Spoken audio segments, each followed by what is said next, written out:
5ই মে 2013 সালে শেখ হাসিনা হাজার হাজার আলেমের উপরে নির্বিচারে গুলি করেছিলেন।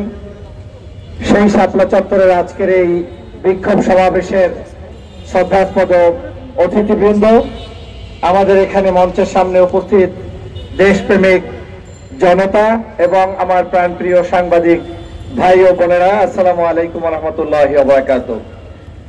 আপনারা জানেন যে বাংলাদেশের গত 16 বছরের স্বৈরাচারের হিসাব ইতিমধ্যেই আপনারা বক্তার বক্তব্যের মাধ্যমে জেনে গিয়েছেন।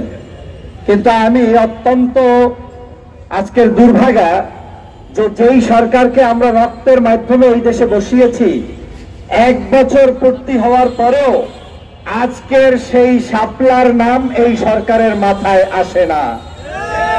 সরকার এই সুকৌশলে শাপলা চত্বরকে ভুলে গিয়ে আলেমদেরকে, দাড়িওয়ালাদেরকে, টুপিওয়ালাদেরকে, ইসলামওয়ালাদেরকে একেবারে তারা পরিকল্পিতভাবে ভারতীয় দালালদের মতোই অবজ্ঞা করে গিয়েছেন। তার নজর কয়েকদিন আগে আমরা দেখেছি, ঠিক করে বলেন। অথচ এই বাংলাদেশের 24-এর এই জুলাই অভ্যুত্থানের পিছনে আপনি যদি কয়েকটি কারণকে উল্লেখযোগ্য ধরতে চান, তার মধ্যে অন্যতম কারণ হচ্ছে শাপলার সেই 5ই মের গণহত্যা, ঠিক কিনা বলেন। দ্বিতীয় আরেকটি কারণ হচ্ছে 57 জন সেনা অফিসার যারা দেশপ্রেমিক ছিল তাদেরকে হত্যা করা হয়েছে। তার চেতনাও এই জুলাই বিপ্লবের অন্যতম কারণ, ঠিক কিনা বলেন। এরপরে অন্যতম কারণ হচ্ছে দেশ নেত্রী বেগম খালেদা জিয়ার মতো একজন নেত্রী, আপোষের নেত্রী, তাকে বাড়ি থেকে বের করে দিয়ে তারপরে বাংলাদেশে জুলুম করে, অত্যাচার করে তাকে বাংলাদেশে বিনা চিকিৎসায় রেখে দিয়েছিল, নির্যাতন করেছিল। এটাও অন্যতম আরেকটি কারণ। এরপরে অন্যতম কারণ হচ্ছে বাংলাদেশের 2013 সালে এই শাহবাগ তৈরি করে শেখ হাসিনা কতগুলো নর্তকীদেরকে দাওয়াত দিয়ে, তারপরে বিরিয়ানি দিয়ে, খিচুড়ি দিয়ে শাহবাগ তৈরি করে এদেশের দেশপ্রেমিক আলেম ওলামা এবং একটি রাজনৈতিক দলের নেতৃস্থানীয় মানুষদেরকে ফাঁসির কাস্টে অন্যায়ভাবে ঝুলিয়ে হত্যা করেছে।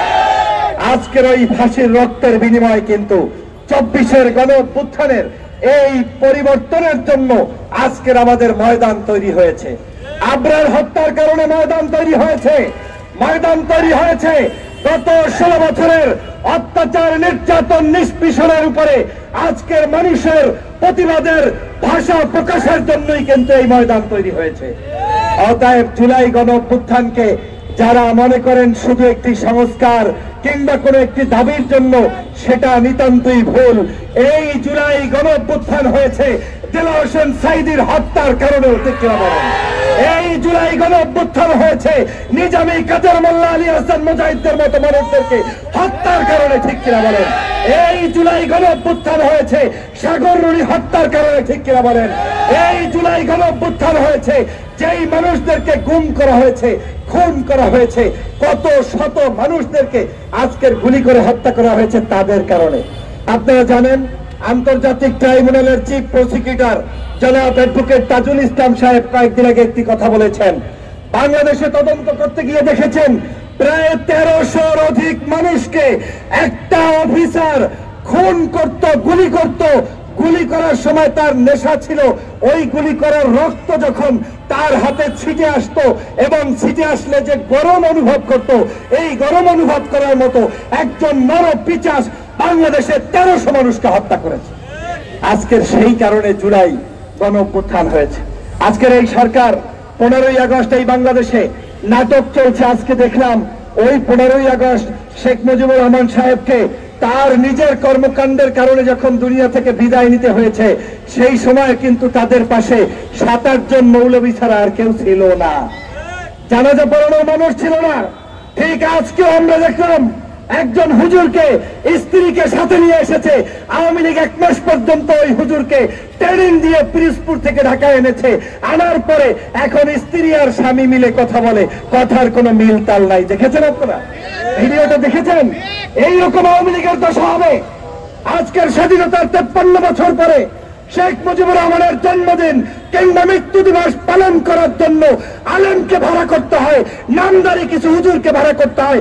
এর চেয়ে ন্যাক্কারজনক আর কাজ কিছুই হতে পারে। অতএব শেখ হাসিনার বাংলাদেশ আর নাই। তুমিও জানো আমিও জানি শেখ হাসিনা শাহবাগী, তুমিও জানি আমিও জানি শেখ হাসিনা হিন্দুস্তানি, তুমিও জানো আমিও জানি শেখ হাসিনা ভারতের দালাল এবং দাবেদার, ঠিক কিনা বলেন? অতএব ওই শেখ হাসিনার পুরাতন ইঞ্জিন চালু করার প্রত্যাশা যারা ব্যক্ত করেন, আর মাঝে মাঝে আমাদের একটু দেখলে অনক্ষ দেখলে যারা নতুন নতুন মিষ্টি খান, সাবধান হয়ে যান।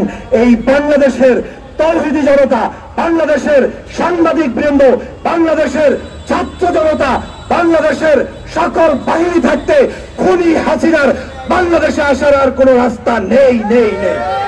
অতএব আজকের দিনের 15ই আগস্টের আমাদের শপথ হওয়া দরকার। আজকের এই 15ই আগস্ট বাংলাদেশের মানুষের শপথ হতে হবে যে এই বাংলাদেশ থেকে আগস্ট মাসে জনগণ ঐক্যবদ্ধভাবে এই পরিবারের বিরুদ্ধে, এই সন্ত্রাসীর বিরুদ্ধে, এই খুনের বিরুদ্ধে লড়াই করেছিল। সেটা 1975 সালেও একবার করেছে, আবার 2024-এর 5ই আগস্ট সংগ্রাম করেছে, ঠিক কিনা বলেন? অতএব আগস্ট মাসটি হচ্ছে আওয়ামী লীগের জন্য একটি দুর্দিনের মাস, শেখ পরিবারের জন্য একটি দুর্দিনের মাস। আর এই আগস্ট থেকে যদি আজকের এই বাংলাদেশের আগামীর রাজনীতিবিদরা শিক্ষা অর্জন না করে, সন্ত্রাস, চাঁদাবাজ, নৈরাজ্যবাজের পক্ষে যদি কেউ অবস্থান নেয়, তাদের পরিণতিও শেখ হাসিনার মতোই হবে, ঠিক কিনা বলেন? অতএব আমাদেরকে সাবধান হতে হবে, ঐক্যবদ্ধ হতে হবে। আমি এই সরকারের উপদেষ্টা মন্ডলীদের আমরাই কিন্তু বসিয়েছি, আমাদের এই যুবক তরুণরা বসিয়েছে।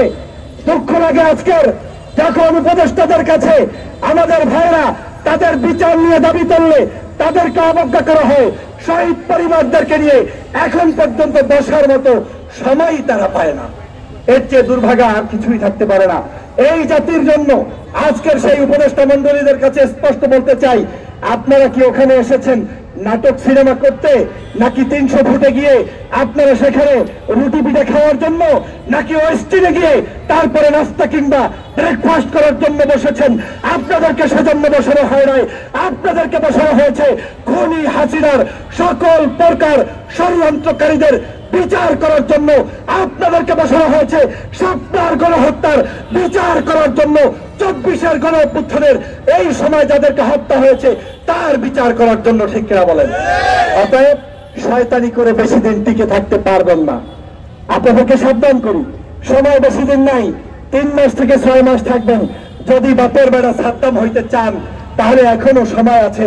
সকল ষড়যন্ত্রকারীদেরকে গ্রেপ্তার পূর্বক বিচার নিশ্চিত করবেন, না হয় আইন উপদেষ্টা থেকে শুরু করে প্রত্যেকেই জাতির কাছে আবার কিন্তু বাধ্য হবেন জবাব দিতে। আসিফ নজরুল সাহেব মাঝে মাঝে মনে করে যে জুলাই বিপ্লবটা একার বাপ মাপার সম্পত্তি। হ্যাঁ, জুলাই বিপ্লব কোন একক সম্পত্তি নয়। জুলাই বিপ্লব আজকের উপদেষ্টাদের কোন সম্পত্তি নয়। জুলাই বিপ্লব হচ্ছে খেটে খাওয়া মানুষ থেকে শুরু করে ছাত্র জনতা, নির্যাতিত নিপীড়িত মানুষের, ঠিক কিনা বলেন? অতএব এই নিপীড়িত মানুষের ভাগ্যের পরিবর্তন করতে যদি না পারেন, পদত্যাগ করুন। আর ওই নির্বাচন যে গান উঠেছে, সেই নির্বাচনে গানে যাওয়ার আগে আপনারা বিচার ব্যবস্থা করে তারপরে গানের দিকে প্রবেশ করুন, না হয় দেশের জনগণ আপনাদেরকে ক্ষমা করবে না। আজকের এই যে মঞ্চ 24 আত্মপ্রকাশ করতে যাচ্ছে, আমি মনে করি প্রত্যেকটি ঘরে ঘরে মঞ্চ 24-এর কার্যক্রমকে পৌঁছে দিয়ে দেশ রক্ষার আন্দোলনে সবাইকে সামিল হতে হবে, সেই প্রত্যাশা ব্যক্ত করে বক্তব্য শেষ করছি। আল্লাহ হাফেজ। আসসালামু আলাইকুম।